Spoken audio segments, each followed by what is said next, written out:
everybody. I have to say, I absolutely love that song right now. If you haven't heard it, I feel like it should be like the it song of the summer, and it's November. So that's what I'm jamming out to these days is Kygo, which is a super fun group. But I'm Kelly Cristaldi. I'm the Senior Product Marketing Manager here at Virtuous, and you're probably asking yourself, wait, where's Megan? Megan is on leave this week. She will be back in 2 weeks. So you're going to have to deal with my mean mug for the next week. So there's that. But I'm so excited today. We are joined today by our really lovely partner, Overflow, and Claire is joining us here to talk all about stock giving. But you've probably seen here on the question of the day is, let's talk about stock giving to increasing generosity. How are we feeling about it? Do we even know anything about stock giving, or how it could even work for your organization? And if the answer is no, you're in luck, because today's session is just for you. But we'll hop on over. Feel free to set things, into the chat. We'd love to have conversations here at the TRW. But we do have some housekeeping before we really dig into things. But as always, set your chat pane to everyone. Zoom is very naughty, and it loves to just have it set to host or private, or not always everyone. It's very silly. So make sure you set it to everyone. This session is being recorded, and the recap will be sent out tomorrow. And today's session is also going to be followed by our Virtuous demo. If you cannot stay, understand we are all busy fundraisers. Feel free to schedule a demo at any time. And lastly, we are so grateful that you're all here with us today. So like I said, I'm Kelly Cristaldi. I'm the Senior Product Marketing Manager here at Virtuous. I am sure you have seen me a couple of times, either co-hosting the TRW and a few other our initiatives here at Virtuous. But I help bring products to you, and I love hearing customer feedback. I'm also that annoying girl that emails you occasionally saying, hi, can you please send me feedback? That's me. I would love to hear your feedback and all your thoughts about our product. And I am so excited, like I said, to welcome Claire to the TRW stage this week. She is joining us from Overflow. Welcome, Claire. Hey, thanks so much for having me. Yeah, I am a senior customer success manager at Overflow, so I get to chat with all of our nonprofits every day about stock fundraising. So super excited for this conversation. It's super exciting. And it's really timely too, right? Because stock giving is becoming ever more important for major gifts, for stewarding, major donors. And here at Virtuous, we're always looking at new and improved ways to be responsive fundraisers. And stock giving is quickly becoming another new way, another improved way, I should say, of enabling donors to give, which is fantastic. So this is going to be such a riveting topic for everyone today. Totally agree. And these tears are from coughing, not from emotion, but I am super excited. It could be emotion. It's just like, I just love it so much. Yes, but I think it really is so timely with Giving Tuesday, obviously end of year giving come December. So yeah, let's get started. Awesome. Well, here's the agenda for today, folks. We're going to be covering, of course, stock giving and how fundraisers can leverage it as well. And then, of course, there'll be a Q&A. As always, feel free to drop in Q&A as the session is going on. You don't have to wait to the very end. So we will be monitoring the chat as we go along, but let's dive on in. So Claire, tell me a little bit, a high level synopsis of stock giving for those that are joining us that may not be as familiar with it. Yeah, absolutely. So stock giving, if you don't know, is one of the most tax beneficial ways to give. And the reason for that is because it's not only possible to deduct the gift as a charitable deduction on income taxes. So that would be just like cash. But with stock, what's really unique is that if a donor would to donate it directly to your organization, they actually can avoid capital gains taxes. And that can be up to 20% of the gains. So what that basically means is that a donor can donate it directly, avoid the capital gains. And not everybody knows about this actually. And so a lot of people will liquidate or sell their assets, and then they have to owe the IRS those capital gains taxes, which is a bummer. So the more you can educate people about this way of giving, the better it is for their financial situation. Absolutely. And I mean, I think that's something that we all think about too, is the capital gains tax and how much that really can impact both fundraisers and those that are holding the stock. But if someone were interested in learning more about the tax benefits larger than, say, the capital gains, what other benefits could someone see by, say, donating their stock to an organization? Yeah, I think so. Beyond just tax benefits, what's really incredible is that actually 90% of Americans hold their wealth in non-cash assets. And so, of course, that includes stock. It's also real estate and other things. But for fundraisers that are only focused on cash, that's a very small bucket of wealth that you have access to. And so when you're asking donors to give from other assets where they have maybe their overflow, their extra, right, they can be more generous. And so I really think it's incredible opportunity to partner in philanthropy with your supporters and just say, hey, we have this other way of giving that's not only tax beneficial for you, but you don't have to give from your grocery budget, your childcare budget. You can actually give from your extra and be even more generous in that way. Oh, that's so great. And I know so many of us are looking at things like that right now, right? Where it's like, what am I allotting to my grocery bill, to my childcare, to my mortgages and things like that? But I don't want to give up that philanthropy that we've really been leaning into these past couple of years. And of course, stock giving is an excellent way to do so. But given that it's such an easy way, a very generous way of helping a nonprofit, why aren't more doing that path? Like, why aren't more people saying to themselves, oh yeah, like I could totally donate my stock and still continue to be a really generous person? Yeah, it's a great question. And, probably a lot of people on this call are asking that because they're like, we've only seen 2 or 3 stock donations, maybe zero. And it's really twofold. I think the first piece of it is that there is a top tier of donors that has their financial advisor telling them, hey, this is a great way to give. You should definitely give via stock. Um, but for everybody else, they don't necessarily know about these benefits. So I think it's definitely an education piece. Now that people are being compensated in stock from their tech companies, they also maybe are getting into the stock market with Robinhood and other apps like that. It's really become democratized. A lot more people have these assets. But again, they aren't necessarily the class that is knowing from their financial advisor or tax advisor to give. So I think it's awareness is the first piece. And then really the second piece is it's previously been really difficult to give these assets. Somebody would have to go to their particular brokerage's website, somehow find the stock transfer request form, download it, fill it out by hand. So print it, fill it out by hand, hopefully Yep. correctly. That's actually a big thing.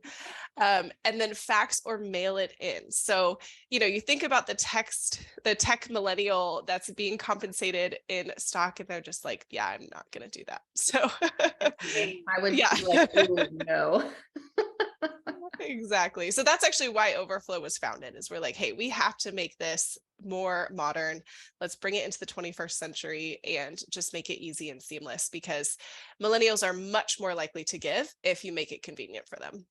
Absolutely. I mean, it's no different than like when I go online and online shop, and it's so easy nowadays to say, sure, let me pay via my credit card that's hosted on my phone, to PayPal, to any major credit card company. It's just makes it so incredibly easy to go, yeah, sounds great. Double tap, let's pay via that method. Or even at the grocery store nowadays, where I can go and say, oh, here's my phone, like here, scan it, let's pay. That's so easy.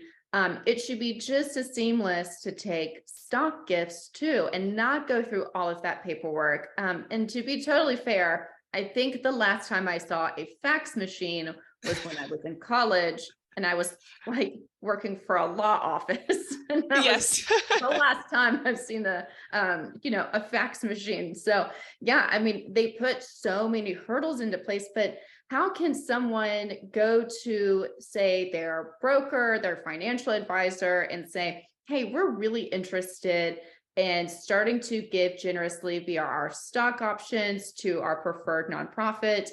We feel super passionate about this, and we understand there's a lot of tax benefits to it. It seems like there's an awareness and an educational kind of barrier there, but how can those two kind of meet in the middle a little bit better?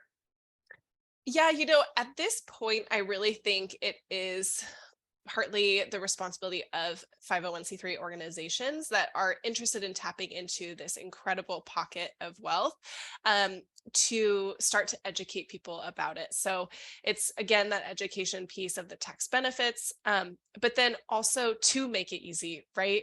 And so what Overflow offers is just like a URL. And so you could send it out to your donors, you can put it on your website, whatever makes the most sense. And then people just easily initiate it through there. So that actually means that donors don't have to go to their broker, right? They just can give directly through the link, which is just so much more what they expect with online giving these days. So I think that's really how we bridge that gap is we put it on your give page, where it's super accessible and easy to do. Absolutely. Or to that as well, putting on an FAQ page too for like on your website. Say, for example, you've got a really robust FAQ page on your website that details how you allot certain monies for campaigns, what your tax documents look like, how progress is being made on different projects and campaigns. Why not add another, portion on there that says we also accept donations X, Y, and Z. That's such a helpful way as well. And I am so guilty of that as well. I often forget about a helpful FAQ page, and I love FAQs. So that's just another really helpful way too. Shoot, I even feel like if it's a major gift officer that's talking maybe with a prospect that they're stewarding, making that an option that you bring up in conversations in your phone calls or emails to them. It's just really light touches there to kind of reinforce, hey, by the way, you don't have to write that check if you don't Mhm. want to. If that's seeming a little too much right now, we do have other options for you to give that might be better for you financially. Absolutely. And I would say too, with that, actually, the average stock donation through Overflow is $10,000. So we are talking Okay. more about some major donors that want to be generous in significant ways. And so a lot of times we do work with major gift officers just to coach them on how to incorporate this into their conversation. And a big reason for that is because it shows that you're being that incredible partner in philanthropy and you're offering ways to give that make sense for the donor financially, right? And it can be as simple as just saying, how would you like to give this gift? We have a secure portal online where you can give stock if that makes sense for you financially. I know it can be tax beneficial. It doesn't have to be pushed one way or the other, but it's just letting them know that it's a way of giving that I think donors really appreciate. Absolutely. And, to that point too, how are other ways that a major gift officer or a fundraiser can maybe more easily approach the option of stock giving as well? I feel like sometimes the biggest problem, me being a previous fundraiser as well, was making the ask. We talk about that a lot here at TRW, and at our various summits, is getting over that painful, awkward hurdle of making the ask. Even though we know that people want to give generously and they are ready and able and say they're 99% to the finish line, we're still like, are they though? Do they like us that much to give? How can we better enable fundraisers to make that ask for stock gifts? It's a great question. And I mean, I think you already said it somewhat that we do have to get them to that 99%, which is what we call inspired giving, right? Donors aren't going to give until they're inspired by your mission and 100% behind it. And so that's, of course, the first part of the job. And we always want to start there because we don't just want to start with, hey, we have all these great ways to give, right? But once donors are there, again, I think it's just that how would you like to make this donation? We have it really easy on this URL. But also, what I've found is that a lot of times those major donors actually give through their financial advisors. So they may not even be fully aware of how they want to fulfill the gift in that moment. So if you can even say, hey, not only can you go to this link for you to initiate stock, but Overflow actually has a financial advisor experience because we saw that that was so necessary in the market to empower financial advisors to give stock on behalf of their donors. And so I think that also is a great way to say, we're here for you in whatever way makes the most sense.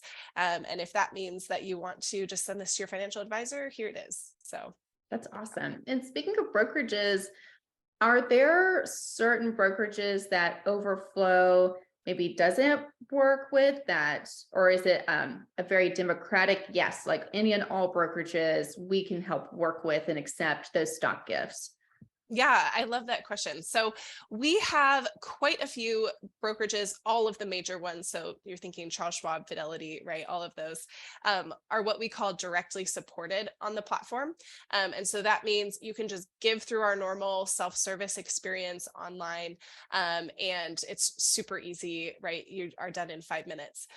But what's awesome is we actually have an incredible operations team for our donors that can handle gifts from other brokerages. So there are some brokerages that, first of all, just have very complex requirements that we still need to work with. We can't get around them.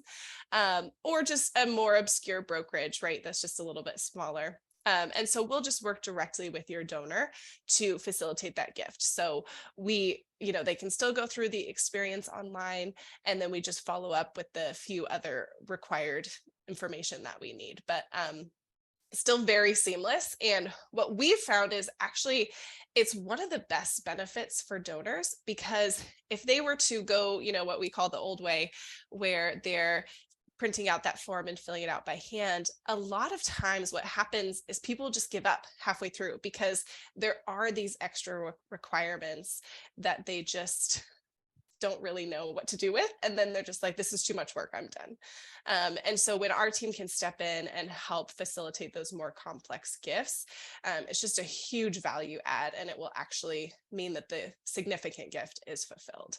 Absolutely.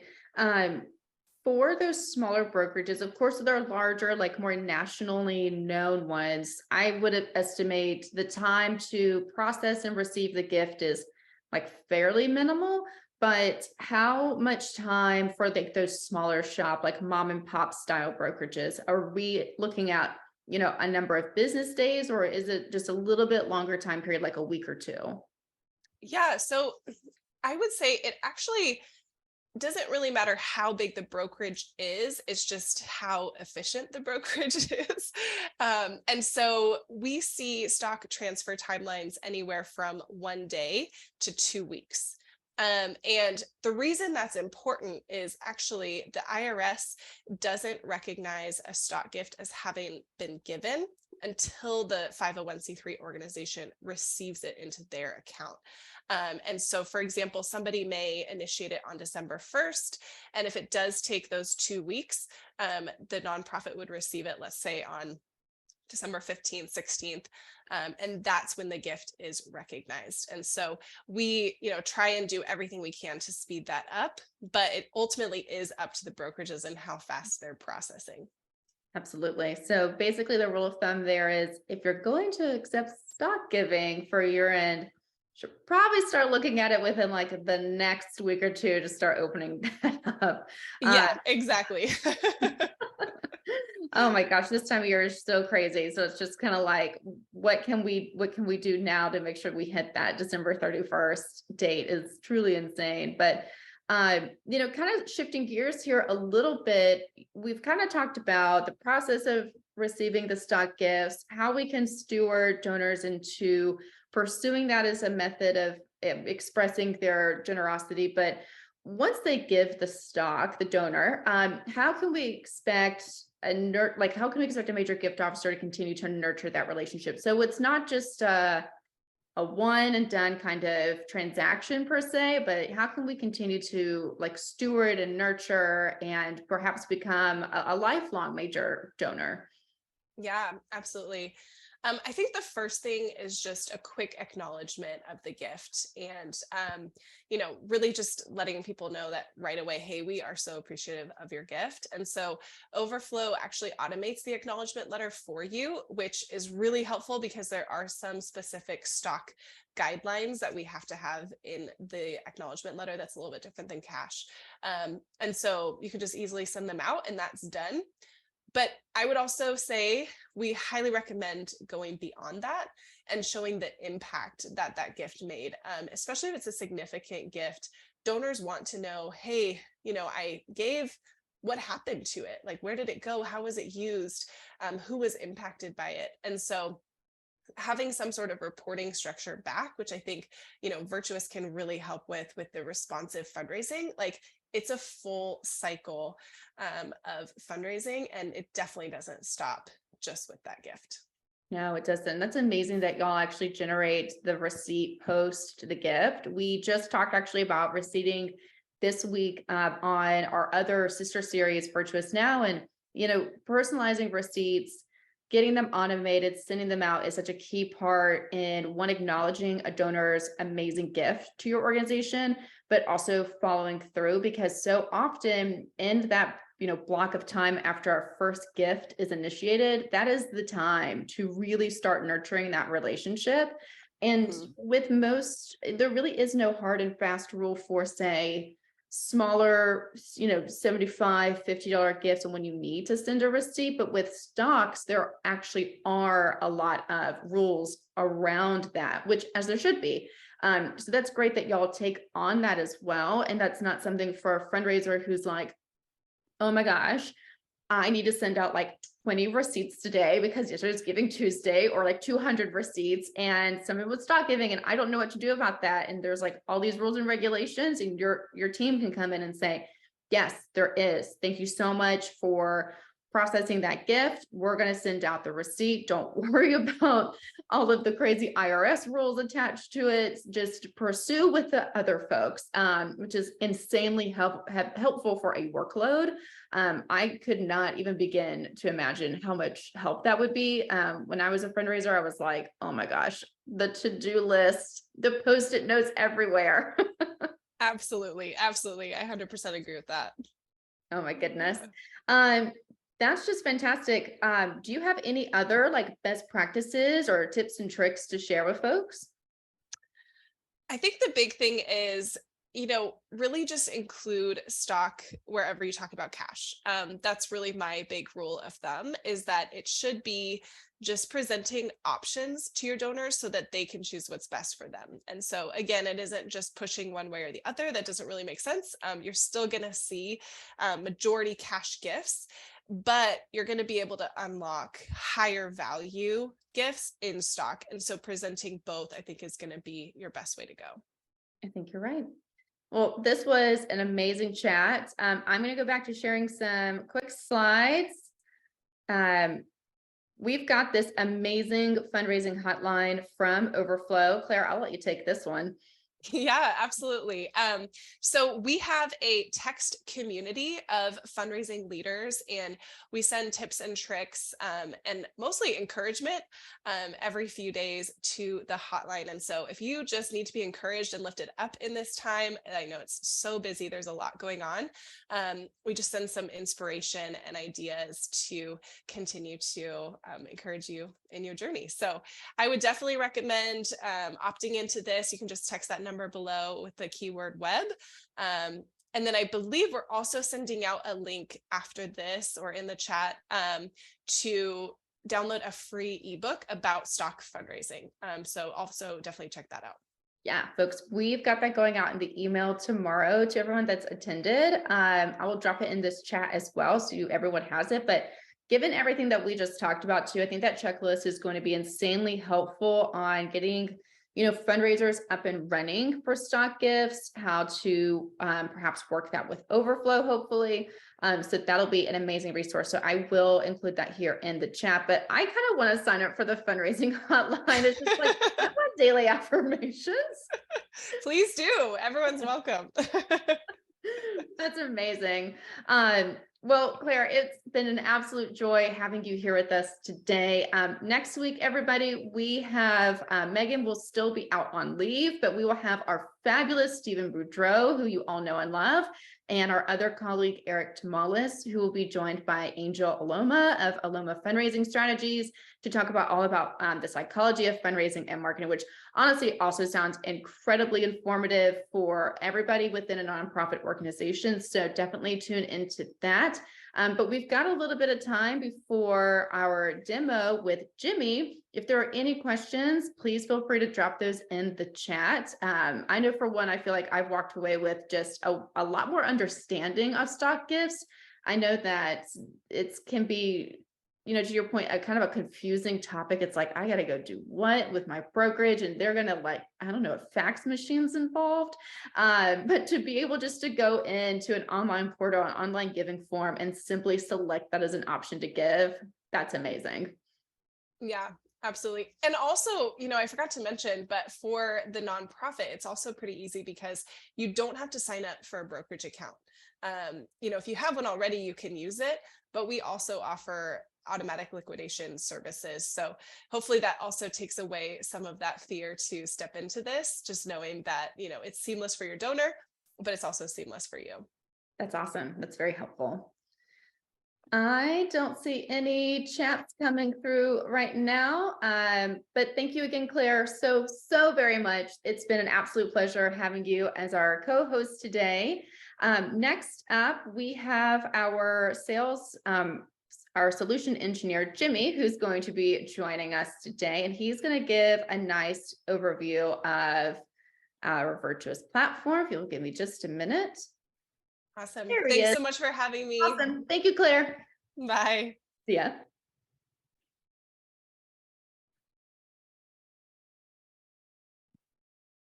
Hey, Jimmy. Hi, Kelly. How's it going today? Doing well. How about yourself? Doing well. Thank you so much for coming on for the second half of the show. I hope you learned a couple of things about stock giving. When I was on with Claire, I was kind of like, oh, it's that easy. That's amazing. I always thought it was really hard to give stock gifts, and it's really nice to know that it's not nearly as difficult as I thought it was. Absolutely. Nice. Awesome. Well, I will let you take the show. Everybody enjoy.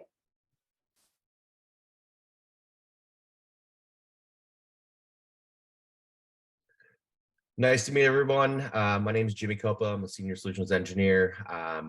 I have been in the nonprofit technology space for the last 7 years. And what I want to do today is kind of jump into the Virtuous platform. So first thing, what I'm going to do is I'm going to go ahead and show off Virtuous's dashboard. So the dashboard is really kind of the hub of like where you're going to start your day. So first thing I want to call out though is Virtuous is completely web-based, so it allows access to all of your users. You can have unlimited users on the platform. You can set strict permissions, allowing you for individuals to see whether it's gifts, whatever that may be. If you have volunteers that you want to give access, you can kind of again limit down what they're able to see. So out of the box with our dashboards, we have some kind of standard reports that are available to you, so you can have these kind of widgets that are available to you on the platform itself. Some of the ones I want to call out just out of the box is kind of this giving by campaign. So you can kind of see your campaigns that you have available to you. You're able to adjust these again based off of time. So if you want to look at your campaigns and how well they're doing during a certain time period, you can adjust that and see that in real time. As you go down, there's other available widgets that you can put in. So you can do custom reports. So you can do something like this where you can kind of manage your pledges that you have outstanding. You can see number of donors during a given month.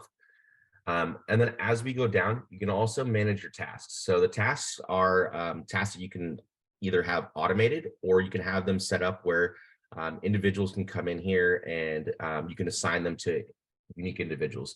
So we look at tasks, you can see here, there's kind of some standard ones that are automatically pulled out, like pulling specific data.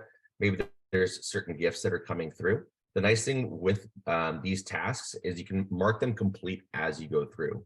You're also able to edit these tasks. So if you want to, again, assign them to a specific owner, say this individual knows this donor, you can go ahead and assign it to a specific individual. The nice thing with tasks too is you can also set these up where if you want to say have automated tasks, maybe there's certain things that you're looking for.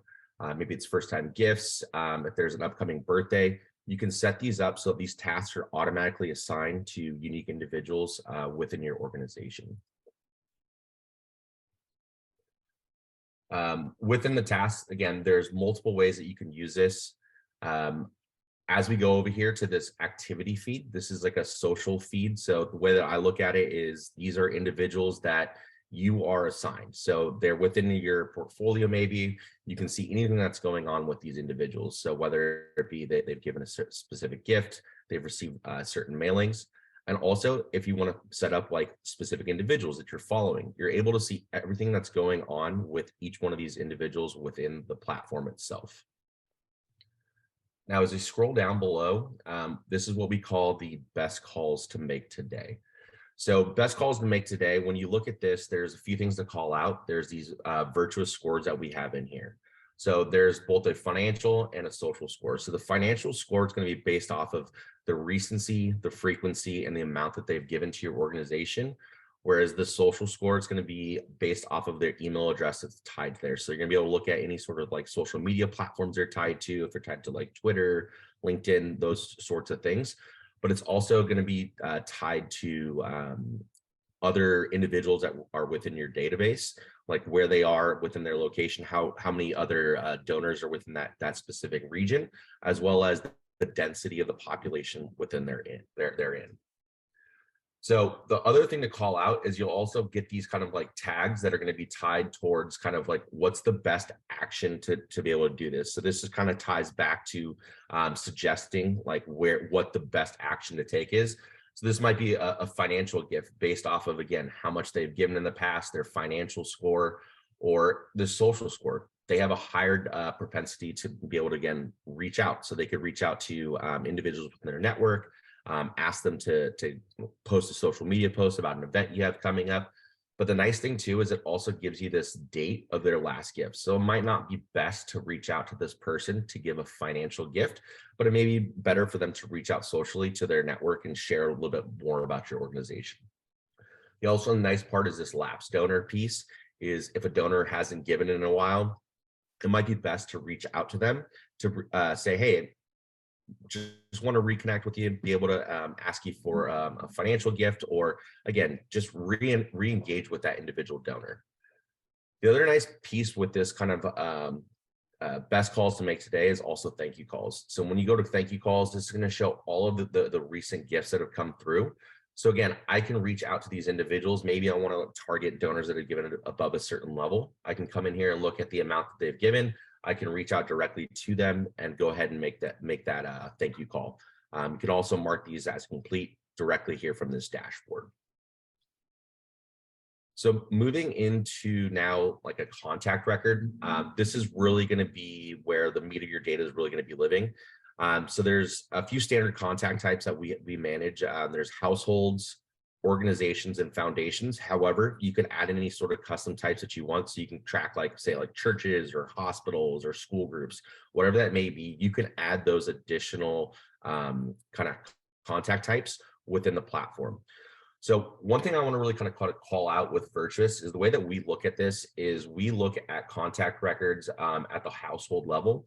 So you're going to see here DJ and Joanna, they're both underneath this household, but they're also going to have their own unique individual contact record. So when we look at this, you're going to see they have their own household ID. They're also going to have their unique individual ID. So all of this is the way you look at it is it's kind of an umbrella. So the household is going to the top of the umbrella, and then as it goes down to the individual, each one is going to have kind of their own setup underneath that. So when we look at this overall giving, we're going to look at it from the household level. So it's going to include both DJ and Joanna. So all of their giving history is going to be rolled up into that household record. Now, when we think of kind of custom fields, so Virtuous allows for you to create any sort of custom fields that you want. So when you're migrating your data over, you're going to be able to pull over any specific information you want.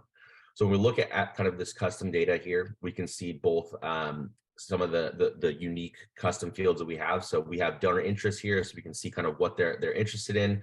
For this example, it's a pet organization, so we can see they have the adoption date, type of pet, breed that they want within here. One of the nice things also to call out is that they have the ability for multiple addresses. If say someone's going to be a summer home or a winter home for your mailings or any sort of appeals, you can make sure you're setting them to the right address during the right time period. Now, as we go down, we also have tags. So tags are going to be really important as far as being able to kind of segment your audience. So when we think of tags, they are going to be at the household level. They're going to be across both individuals or the individuals that are tied to that specific record.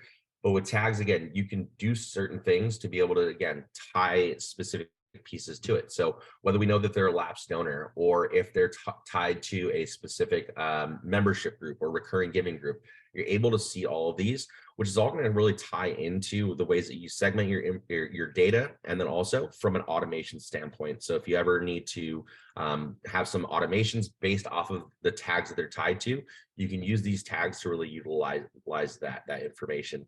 And with tags, you can again do this. You can use those through like bulk queries. You can use it through automation, all of that. And then as we go down, one of the other big things to call out is this wealth data piece. So with wealth data, this is through donor search. You can get a lot of good information about your specific individuals and how their propensity to giving is. So if we click in here, we look at the wealth data. On the wealth data, it's going to give us a lot of information around this unique individual.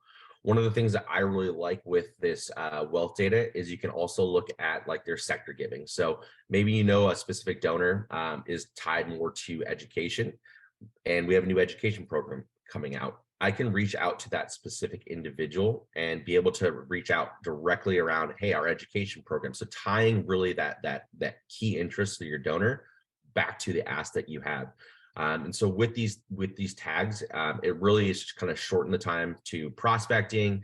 It allows for you to kind of, again, automate upon this, be able to search directly within this wealth data as well. As we move back up the page, one of the things that I want to call out is kind of this email functionality. So we can email directly from the client itself.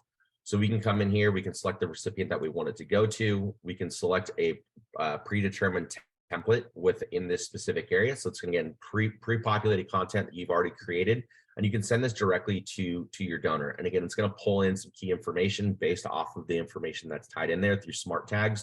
So we're going to be able to pull in the name. If we have like a donation amount, we could pull that information in as well. And all of this is going to be pushed back into our activity feed. And so all this information is tied back there. So from a organization perspective, you're going to be able to see any interactions that have come from this email. All that will tie back in there. If you don't necessarily want to use the Virtuous native client, you can also go to your email client and be able to send emails out, as long as you attach a BCC, and that'll come back into the Virtuous activity feed. So I'm going to go ahead and point out the activity feed here. This is a great place where you can kind of, again, see any interactions that have taken place with you and that specific individual. So you can see donations, any emails. And the great thing is you can filter this down. So if I only want to see giving activity, I can adjust this, and it's only going to show me the gifts that are available. Or say I'm in marketing and I want to know more about the communications that have been sent out to this household. I can see all of those that are going on. I can see specifically to who they've been sent. Really gives you kind of a 360-degree view of, again, your interactions with that donor.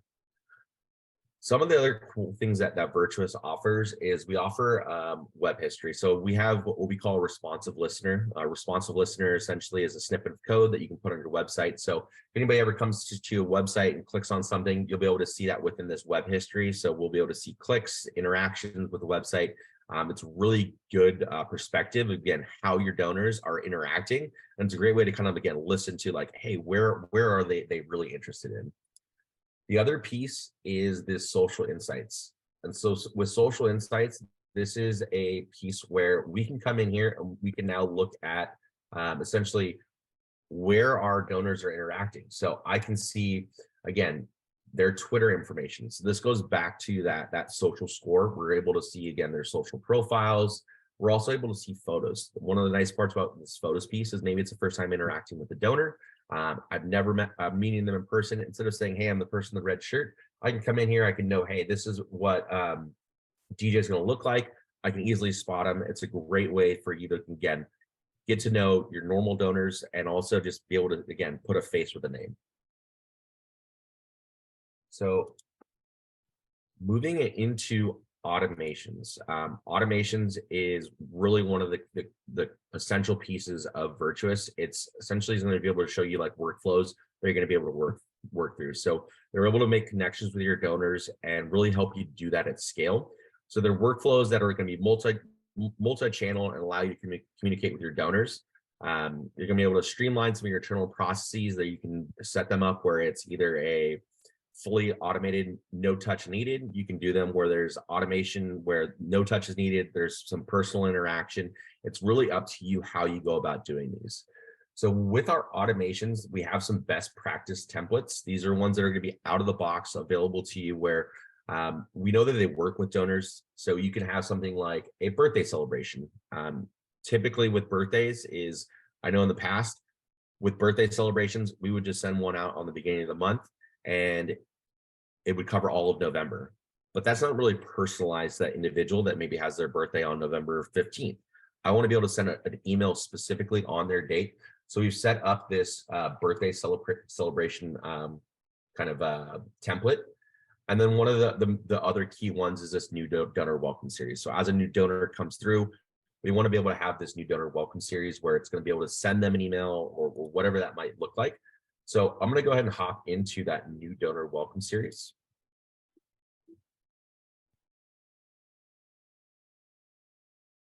And so when we look at this automation, what we'll see here is there are multiple steps that are going to take place as a new donor comes into the organization. So we'll be able to, again, assign tags. So that's an automated functionality. You don't have to go in there and do that. We're going to put them into the new donor welcome series. It's automatically going to send them this first email that's in there. You can append that wealth data. So again, you're not having to go into each physical record. It's going to be able to do that for you. You can also send automated SMS text. So you can send a text to them as well. Also the ability to send out what we call letters on demand. So it's going to be able to send a postcard or a letter to that specific individual. And the nice part with these automations, you can adjust where things happen. So maybe I wanted the wealth data to happen a little bit lower. It's just a matter of dragging and dropping these individuals. You can also add any additional actions that you want from automation. So if there's a specific type of automation, I can add a tag, I can add a custom field to it based off of what you're looking to do within that specific automation. You can also set up where if, say, they made a second gift after they've gone through as a first-time donor, we can remove that first-time donor tag. So again, it's a lot of things that you're no longer going to have to do. It's going to automate those processes, make it super simple for you to go through that entire process.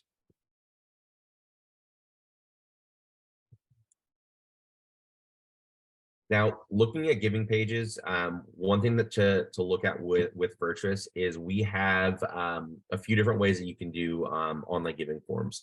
So we have both embeddable forms where you can adopt like the CSS, the look, styling, feel of your website and put it directly onto your website. The other is we have standalone pages where they can still be whitelisted, still have kind of your URL, but they're going to be hosted on a Virtuous page.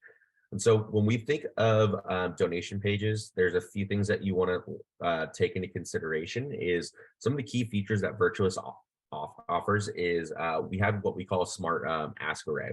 So with the smart ask array, it's these different donation amounts. So say it's my first time donating, it's going to automatically say, hey, this is the standard, make a donation of $50. But if I've come in and I've made donations of say $100 multiple times, it's going to go ahead and adjust these amounts to say like, hey, make a gift of 100, 250, 500, 750. It's going to allow for kind of, again, that uptick. And what we see is about 30% of the time, donations go higher based off of, again, that smart ask array. You can also allow for individuals to cover the transaction fees here. So what we can see is with the transaction fee, it's going to actually display that amount that I'm going to cover in transaction fees. It's going to make it super simple for me to cover those, and it helps out your organization. And we see about 90% of the time, donors are actually covering those fees when this option is pre-checked. You can also give your gift in a recurring monthly gift. You can also select the date that you want that gift to come out on. And then we also have the ability to give a gift in honor or memory of someone. So when you give a gift in honor or memory, it's automatically going to, again, pull that information back into the system. You're going to have all that information, but at the same time, it's also going to send a notification out to that individual that you're making a gift in honor of. So again, making sure that you're not having to do any extra work. It's going to be able to send that information directly out to that individual. Again, taking some time back into your day. When we come to payment details, we have multiple options as far as payment options. We have credit card, PayPal, Google Pay, Apple Pay. You can even do through a bank account, really making it super seamless to give the way that your donor wants. And then when it comes to the information that's collected, there's kind of some standard ones that are available to you, but you can also add any sort of custom fields that you're looking to collect during that donation process. So the key thing with these donation pages is it's really seamless, be able to kind of pull that information back into Virtuous and use that data to really listen to, again, those individuals and connect with them on a personal level at scale. And then also now suggest the right ask at the right time. So again, how are they interacting? How are we want to give back to them? So we're truly learning about our donors, learning about the tactics that we've used, and really being able to make tweaks and go about it again, being able to adjust and adapt based off of how we've given.